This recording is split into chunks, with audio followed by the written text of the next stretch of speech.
What I have here is some pink frosting in your glass, Nate, and I have some wild grape wine.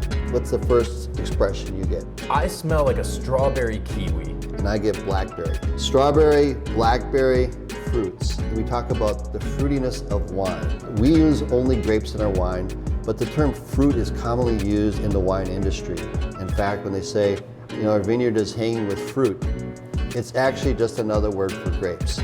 But there are fruit wines and there are grape wines. We use only grapes, but we use fruit terminology to express what we experience in that wine. A lot of terms that you hear in the tasting rooms are aromatics and bouquet. Aromatics are kind of what does that grape taste like after it's newly fermented?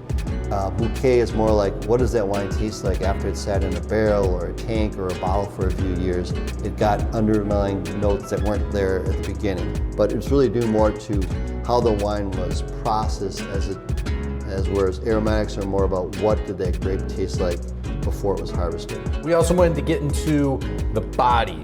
The mouthfeel versus the body. You might think, it's kind of the same thing. Mouthfeel really refers to the texture of the wine. Sometimes it can be smooth as silk, sometimes it's rough like sandpaper. The body component is in reference really to the weightiness of the wine in your mouth. If you're drinking a big bold Cabernet, it feels heavy and weighty like cream or whole milk.